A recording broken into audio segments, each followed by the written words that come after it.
¿Quieres que te haga la de Lama, que no está Lama? Venga, quédate, te hago la de Lama. Me quedo, sí. Paco, ¿crees que Ancelotti debe tener una conversación padre-hijo con Vinicius? Bueno, nunca está de más. Manolo Lama, o sea, Oliva, ¿qué porcentaje le das al Atlético de Madrid en el asalto al Bernabéu del jueves? Cuidadín, Oliva, Ninguno. Pero que Simeone, Oliva, que Simeone. No, es que estás contestando por Lama. Tomás Guas, ¿hasta dónde puede llegar el barco de Diego Martínez? Hombre. Conference League. Palomar, ¿debe fichar el Madrid un lateral para cada banda? Sí. Cañizares, ¿se le puede escapar esta liga al Barça? Sí, claro. ¿La tiene ganada o qué? Rico, de 1 al 10, nota para Dembélé. Suspenso. Albelda, si fueras director deportivo del Valencia, ¿a quién ficharías? Hombre, así bote pronto no me viene el nombre, pero por lo menos un medio centro defensivo. Un gestor. Camavinga, por ejemplo. Un gestor. Un gestor. Hombre, Camavinga, un evidentemente sería una gran opción, pero claro, después tener llegada a ese tipo de jugadores, creo que el Valencia no está ahora mismo en esa tesitura. Emilio, ¿eres un marinero más de la chavineta? Soy un marinero más de la chavineta. Siro, no estás, no te pregunto. Antonio Ruiz, un resultado para el derbi. 0-1. Perfecto. Compañeros, ha sido un placer. ¿Sí o no? Muy bien. Sí, mañana os espero en el partidazo. Un abrazo a todos. Adiós. Hasta luego. Señoras, señores, hasta aquí tiempo de juego. Horas y horas de radio deportiva. Ahora llega Arjona. Nosotros nos encontramos mañana a partir de las 11:30 en el partidazo. Descansen, buenas noches, adiós.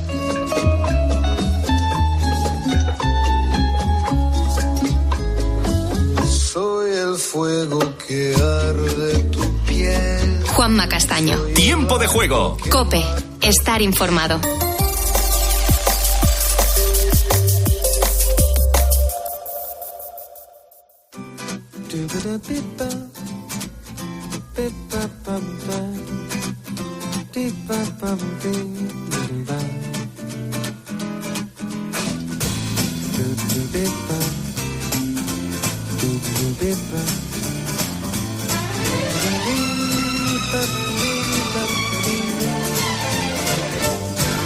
Hola, buenas noches y bienvenidos. Semana del 23 al 29 de enero. ¡Qué barbaridad! ¿Cómo pasa el tiempo? Última semana de enero, primer mes del año 23, liquidado. ¿Recordáis la fiesta que os pegasteis en Nochevieja? Pues ya nos hemos liquidado el primer mes del año, así que apriétale a la vida, que merece la pena vivirla intensamente. Confío que te resulte entretenido el programa de esta noche. No tengo otra aspiración, ni tampoco los superhéroes del programa, que son el equipazo que tengo en los mandos, en la realización, el Manitas, Supermanitas Javier Campos. Y ojo, porque nuestra mensajera, querida Yolanda Guirado, muy buenas noches. Buenas noches, Adolfo. Pues la mensajera, como cada semana, trae un mensaje para los oyentes. Si usted nos está escuchando a esta hora y quiere contactar con nosotros, si no sabe cómo, le voy a contar. Puede mandarnos un correo electrónico a lanochearjona@cope.es. También puede mandarnos un mensaje a través de las redes sociales. En Twitter somos La Noche Arjona y en Facebook La Noche de Adolfo Arjona. También pueden enviarnos una nota de voz por WhatsApp. El número de teléfono es el 650-564-504. Yolanda decía que acabamos el mes de enero. ¿Cuánto queda para acabar el año? Pues seguimos quitándole hojas al calendario. Faltan 342 días para que termine el año, así que como tú decías al principio, vamos a bebernos la vida, Adolfo. 342 oportunidades para vivir intensamente. La señora oscura del programa, Mónica García, buenas noches. Hola, Adolfo, buenas noches. Pues tan oscura que te abro hoy un expediente bastante negro, el de un criminal de Argentina que a principios del siglo XIX actuaba. Estamos hablando de un niño de 9 años, considerado un asesino en serie. Fue tan famoso y es tan famoso, de hecho, todavía en Argentina, que tiene su propia figura en un museo. Después de la crónica negra y del boletín de noticias de las 2:01 en Canarias, el especial de esta noche y, por supuesto, la especialista es Carmen Cerván. Adolfo, pues esta noche vamos a conocer a familias que dominan el mundo. Y cuando hablamos de dominar, hablamos de poder. Y cuando hablamos de poder, hablamos de dinero. Familias como la familia real saudí, la Casa Saud, una monarquía absoluta que tiene mucho que ver, por ejemplo, con el desembarco de Cristiano Ronaldo en un equipo de Riad. O los Bush, una dinastía que es mucho más que 2 presidentes de Estados Unidos. Todo esto a partir de las 2, la 1 en Canarias. ¿Es cierto lo que he leído, que la fortuna de los árabes, de esta esta familia árabe no se mide en millones, sino en trillones. Correcto. En trillones de millones. Ay, por Dios. El dati de cuestión del programa, quien se está permanente preguntando el porqué de las cosas, Pedro González. Muy buenas noches. Hola, buenas noches, Adolfo. La pregunta de hoy es muy sencilla a partir de las 3:02 en Canarias. Si se te taponan los oídos, ¿puedes usar tela de araña para quitar el tapón? ¿O serviría con cepillarte los dientes hasta la oreja antes de que choquemos con otra galaxia? Aunque te parezca mentira, responderemos al porqué de algo parecido a lo que ha contado Pedro. Por cierto, notas de audio, correos electrónicos de los oyentes. Comenzamos con un correo, dice: soy Juan Antonio de Madrid y me gusta mucho la crónica negra con la que comienza siempre el programa, aunque a veces la escucho en podcast porque el sueño termina por vencerme antes. El pueblo unido jamás era vencido, ¿eh? Efectivamente, para eso están los podcasts, para dormir en condiciones. Y de audio, a ver, cuéntame. Sí, de audio. Un audio que tiene que ver con una entrevista que le hiciste a Ángel Martín. Escucha. Hola, soy Ana. Escuché la entrevista con Ángel Martín y me pareció preciosa y llena de esperanza para los que pasan por una situación parecida. Enhorabuena. El Memorias del programa es Andrés García. Buenas noches. Buenas noches, Arjona. Por cierto, respecto del audio que acabamos de oír de esta oyente, realmente es bastante sobrecogedora la conversación que tuvimos con Ángel, ¿no?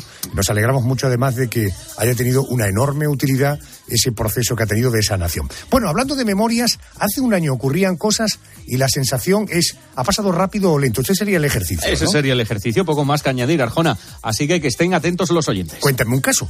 Bueno, pues un caso, por ejemplo, te puedo contar uno que tiene al que fuera vicepresidente segundo del gobierno, Pablo Iglesias, como protagonista. Escaso interés. En todo caso, antes de todo esto... Esta es una semana que en la historia de la crónica negra se escribió un escalofriante suceso.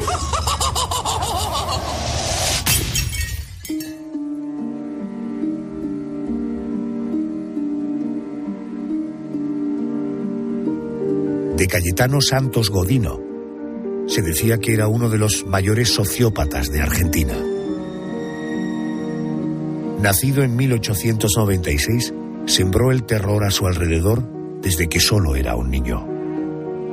El apodo de Petiso Orejudo, apodado así por su baja estatura y sus grandes orejas, pasaría a la historia como referencia de un ser malvado, ausente de cualquier clase de empatía y con una enorme sed de sangre y de venganza.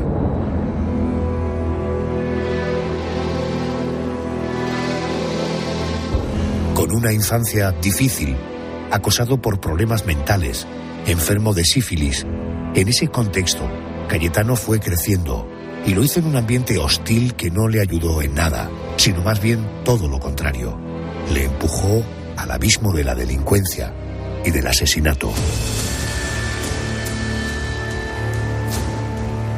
Después de matar a varios niños, cometió su último crimen, secuestrando y asesinando al pequeño Gesualdo Giordano. Las investigaciones lo condujeron irremediablemente a prisión.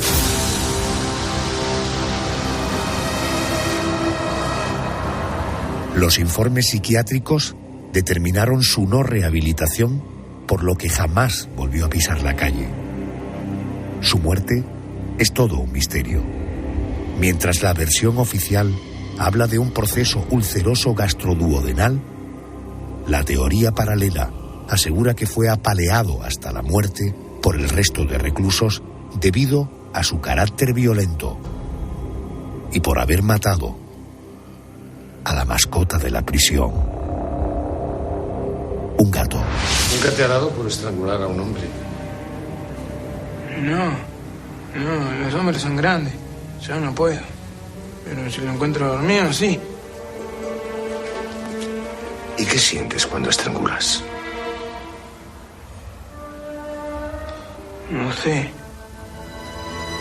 Me gusta.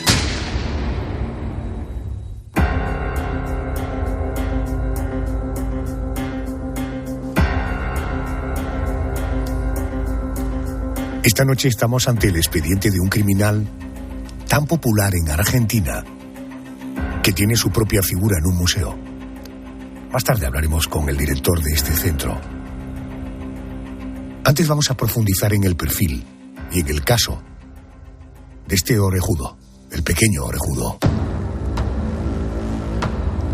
Tengo la suerte de que esta noche me atienda el escritor e investigador José Manuel Frías. Muy buenas noches. Buenas noches, Adolfo. Bueno, tuvo una infancia realmente horrible. El padre alcohólico, le pegaba grandes palizas. Este niño lo expulsaron de las escuelas, vagaba por las calles de Buenos Aires. Estamos ante un niño de 9 años que agredía brutalmente, que mataba a otros niños. Niños menores de 2, de 3, de 5, de 13 años. Alguno incluso le llegó a quemar vivo. José Manuel, ¿cómo y cuándo fue detenido este individuo? Pues todo comenzó el 3 de diciembre de 1912. Aquel día el petiso orejudo secuestra al niño Gesualdo Giordano, que era un chaval de 3 años que estaba jugando en la calle tranquilamente y al que consigue engatusar, y se lo lleva a una zona aislada, alejada de la población, y allí lo ata con la cuerda de sus pantalones. El caso es que no quiso matarlo de una manera directa, él podía haberlo estrangulado perfectamente, pero fíjate, decide salir a la calle para encontrar algún objeto con el que matarlo. Y bueno, se tropieza en el suelo con un clavo, un viejo clavo de 10 centímetros, un clavo bastante grande, y con él regresa junto a este chico y se lo clava en la sien con la ayuda de una piedra, por medio de los golpes de una piedra. Y fíjate, lo curioso es que al principio no se supo que el asesino había sido petiso. De hecho, yo creo que hubiera quedado como un crimen completamente impune. Pero el propio criminal, movido posiblemente por una curiosidad morbosa, acude al velatorio de Gesualdo para ver simplemente si estaba muerto y además si tenía el clavo clavado en la sien. Bueno, las autoridades lo detienen porque entienden que el comportamiento es bastante sospechoso y petiso orejudo, sin ningún tipo de pudor, termina confesando. ¿La prisión le sirvió de algo? Quiero decir, ¿ahí hubo rehabilitación? ¿Supuso una reinserción en la sociedad de este individuo? No, para nada. Su comportamiento no mejoró. Yo creo que casi empeoró. Date cuenta que además de intentar huir en varias ocasiones, en un momento puntual llega a atacar con crueldad a 2 internos, que encima para más INRI eran 2 inválidos. O sea, se ve que petiso orejudo dentro de la cárcel seguía manteniendo los mismos instintos criminales que tenía afuera. Precisamente por ese comportamiento, en el año 1923 deciden trasladarlo a una prisión pues donde haya un poquito más de control, y eligen el penal de Ushuaia, en la Patagonia, donde parece que también su comportamiento seguía siendo nefasto, ¿no? Hay un pasaje en el cual él coge al gato, que era un poco como la mascota de la prisión, un gato que era adorado por los presos, y lo lanza a la hoguera, o sea, lo termina matando, en este caso, pues carbonizándolo por completo. No hace falta decir que los reclusos le dieron una enorme paliza. Y se produce su muerte, la muerte de Cayetano, de petiso orejudo, el 15 de noviembre de 1944. Él tenía 48 años en este mismo penal. Y lo curioso es que hay un enigma en torno a su muerte, porque tenemos una versión oficial. Esa versión lo que nos dice es que él tenía un proceso ulceroso, que ese proceso le había provocado hemorragias internas y que eso finalmente es lo que provoca su fallecimiento. Pero hay personas que piensan que en realidad petiso orejudo muere porque le propinan una paliza y que en cierto modo se intentó ocultar. De hecho, tenemos datos completamente certeros de que en varias ocasiones petiso había sido maltratado por otros presos, había sido violado por otros reclusos en diferentes ocasiones, con lo cual su muerte sigue siendo todo un misterio. Imagínate, año 1944 en una prisión de la Patagonia. José Manuel, gracias por atenderme. Un abrazo fuerte, gracias. Un fuerte abrazo, gracias.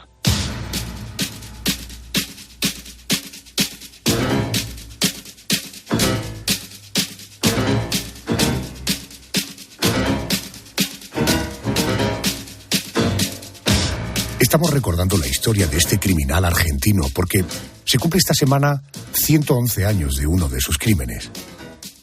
Estamos hablando de más de un siglo. Bueno, le he pedido al juez Bernardo Pinazo que haga un ejercicio de reflexión y de análisis.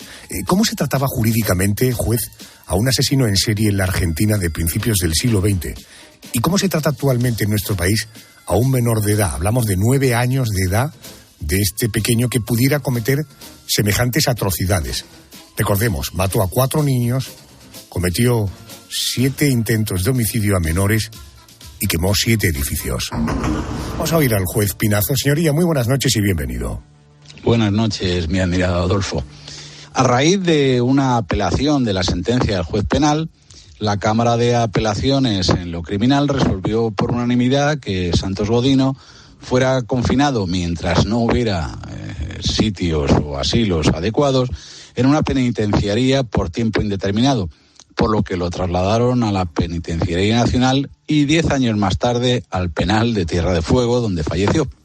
En suma, y en la práctica se le dio un tratamiento de un asesino en serie de esa época, a pesar de su minoría de edad. En la actualidad y respecto a nuestro ordenamiento jurídico, pues habrá que acudir al Código Penal o a la Ley Orgánica de Responsabilidad Penal del Menor, en la que establece que los menores de 18 años no serán responsables penalmente, si bien se le aplicará la Ley de Menores para determinar su responsabilidad penal. Pero eso sí, para los delincuentes entre 14 y 18 años.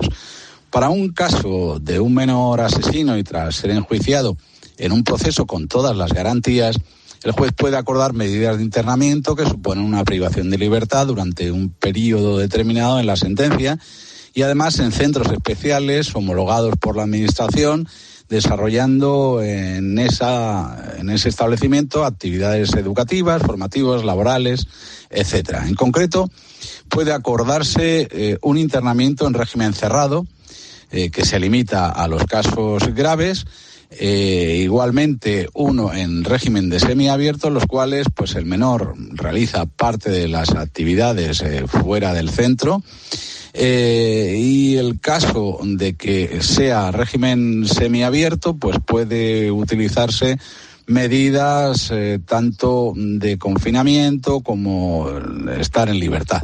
Ahora bien, para el caso de un menor de 14 años cometa un delito, como el ejemplo del protagonista de esta noche, la Fiscalía trasladará el procedimiento a servicios sociales y serán los profesionales del ámbito social quienes intervengan con el menor y su familia para resolver la situación y así reducir los factores de riesgo que puedan estar influyendo en su comportamiento. En fin, esto es, Adolfo, que Dios nos coja confesados. Señoría, gracias. Un abrazo y otro para todo tu equipo. Gracias, muy amable. Buenas noches. Es cierto que la dificultad de entender este expediente del petiso orejudo es pensar que un niño pueda ser un asesino en serie. Déjame que te voy a presentar al prestigioso psiquiatra Carlos Sánchez. Buenas noches. Muy buenas noches, Adolfo, ¿qué tal? Buenas noches, doctor. Gracias. Oiga, desde un punto de vista psiquiátrico, ¿existe una explicación para que un crío de 9 años pueda agredir brutalmente y matar a otros menores? ¿Se puede llegar a nacer, digamos, con ese gen del asesino en serie? ¿O esto responde a un contexto social y familiar concreto? Bueno, vamos a ver, realmente, Adolfo, tenemos que recordar que somos una bola de ADN, somos una pequeña molécula acumulada de ADN que, por supuesto, tiene su desarrollo y su crecimiento a lo largo de un contexto de vida en el que se incluyen, por supuesto, factores sociales, factores familiares y demás. Es cierto que, por supuesto, una predisposición genética, biológica en determinados niños y posteriormente adultos para desarrollar conductas violentas o conductas, de alguna forma, abigarradas en cuanto a la relación con sus iguales o con otros niños de diferentes edades. Entonces, al final, el resultado de esto tiene que ser el desarrollo de esa predisposición genética o biológica que puede tener ese chiquillo con la unión de factores que en su entorno han tenido mucho que ver para que esa predisposición se acabe desarrollando o no. Entiendo. ¿Por dónde empieza un profesional de la psiquiatría en un caso como este? No sé si usted se ha encontrado con algún caso de niños que disfrutan agrediendo brutalmente a otros o matando animales. ¿Por dónde se comienza? Bueno, vamos a ver. Lo primero, haciendo una buena historia clínica, como siempre, una buena historia médica profunda, una buena anamnesis, y en ella tiene que incluirse, por supuesto, una buena historia familiar. Esto es importantísimo porque eso es lo que nos va a dar la clave de por dónde van y por dónde podrán ir los tiros en el futuro a corto o a medio plazo de ese menor. Es muy importante, por supuesto, también en el caso de que podamos entrevistarnos o tener la consulta pues a profesores, a tutores y a veces, pues, por ejemplo, a encargados de centros de menores en los que el chico haya podido estar de alguna forma recluido por algún motivo. Toda esta información es importantísima para hacer la historia médica. Y luego, por supuesto, hay que tener una buena exploración clínica del menor, una buena exploración psicopatológica y a partir de ahí plantear qué puede estar ocurriendo. Carlos, en el caso del pequeño orejudo argentino es sin duda un grado, estamos hablando de un caso extremo, pero si actualmente unos padres detectan que su hijo menor de edad disfruta peleándose, agrediendo a otros menores, incluso grabándolo y subiéndolo a las redes sociales, ¿usted qué le recomendaría a esos padres? Bueno, antes me preguntaba que quizás no había respondido si había tenido en la consulta casos de este tipo. Sí, correcto. Bueno, en la consulta efectivamente quizás no tan, digamos, vamos a llamarle periodísticamente tan alarmantes, pero sí que, por supuesto, los que nos dedicamos a la psiquiatría infanto-juvenil, pues nos encontramos con circunstancias parecidas. Niños que efectivamente, sobre todo, no tienen una buena empatía, no tienen un buen control de su conducta, un buen control inhibitorio de sus impulsos, que eso es muy importante. Niños con dificultades, por ejemplo, para leer en la cara de otros niños, pues los gestos de dolor o los gestos incluso de felicidad. Niños que no tienen un buen contacto visual y, por tanto, son niños que, por supuesto, la consulta los vemos con frecuencia, prácticamente a diario, pero que, como le decía al principio, Adolfo, dependiendo de su contexto, se desarrollarán un tipo de conductas u otro. Esto es muy importante.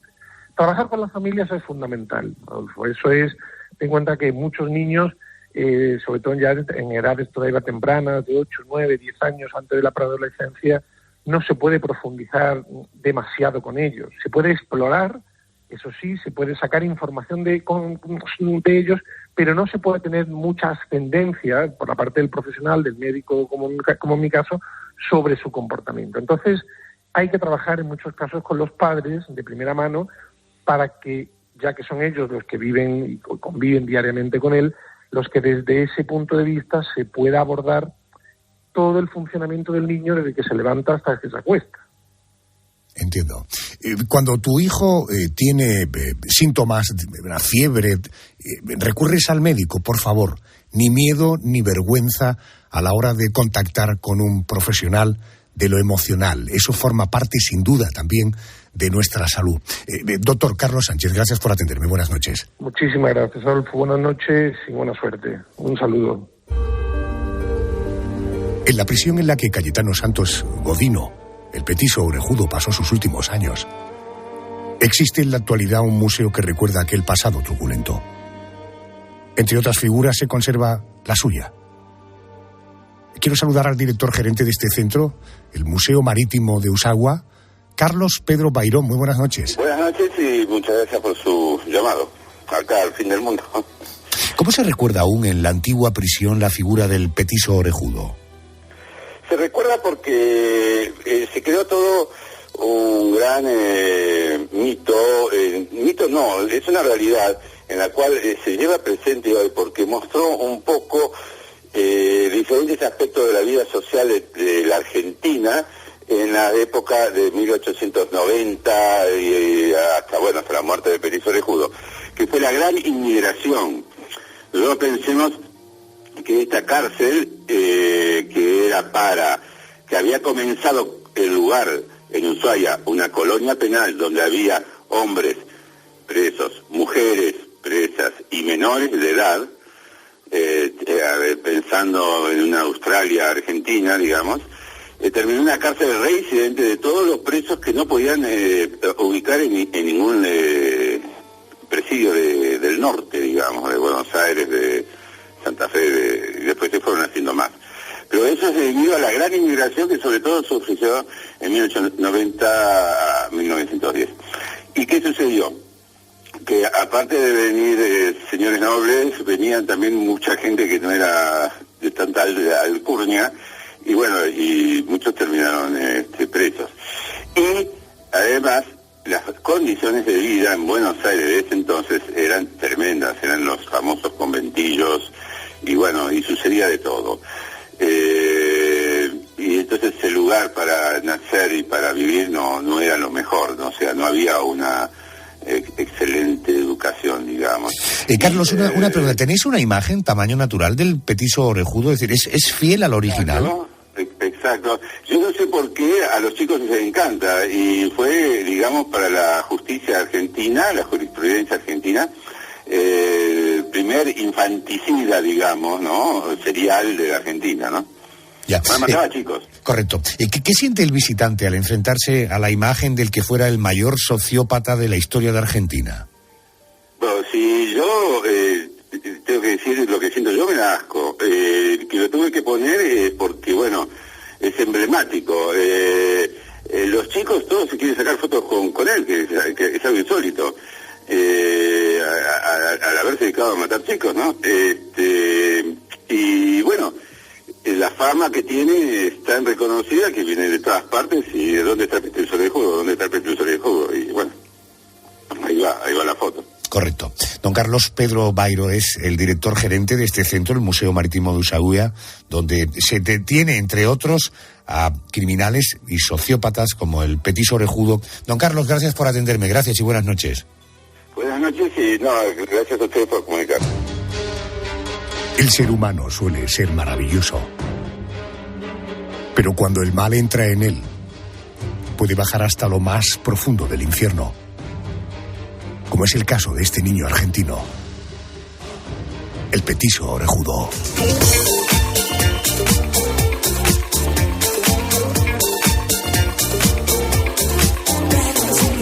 Los compañeros de los servicios informativos ya están llamando a la puerta. Boletín de noticias de las 2 de la madrugada, 1 en Canarias. Por cierto, después te voy a hablar de estirpes familiares dispersas por el mundo. Gente con mucho poder y con muchísimo dinero. Algunos nombres te van a sorprender. Noticias y luego seguimos.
Escríbenos en Twitter, en @cope y en facebook.com/cope. Par o impar, rojo o negro, low and play o low and play. Ven y siente la emoción de la ruleta en directo con crupieres reales sin moverte de casa. Regístrate en lpcasino.es y deja que la suerte haga el resto. Rápido, seguro y fiable. Dale al play con lpcasino.es. Solo para mayores de 18 años. Juega con responsabilidad.